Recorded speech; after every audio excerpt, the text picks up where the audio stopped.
So here I have the original one. The first thing you need to do is pop the plastic housing with these tabs. So I just put a screwdriver right here and popped it out of the housing, which the tabs are right here. Yeah.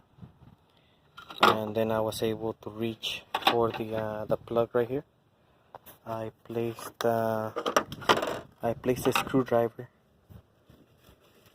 and right here on the right over here, and like I pushed it down. I pushed it down, so then I was able to just retrieve it from here, from the housing, from the intake housing. There are differences between both of them. Between the original part, these are welded. This one, these tabs over here are welded, and the only thing that is removable is this T20 start, but it also has a groove in the middle, a rounded groove. So in order to take it out, you need like a special tool for it.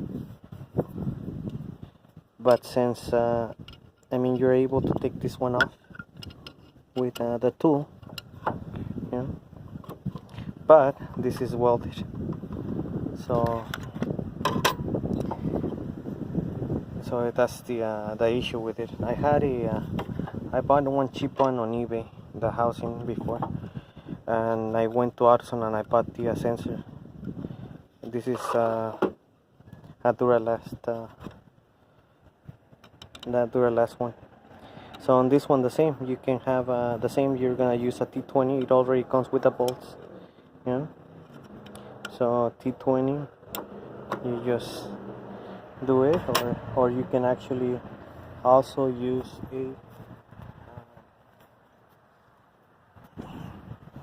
a T20 with a screwdriver, and just make sure it's tight because you don't want air to flow in.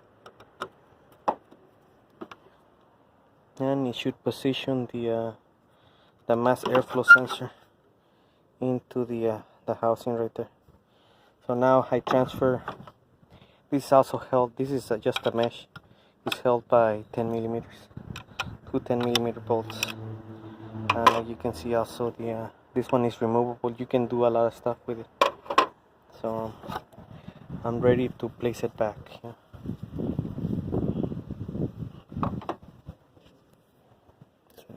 So I just wanted to show the difference between the original, that this is welded, these tabs are welded, there's no other way out here so that's the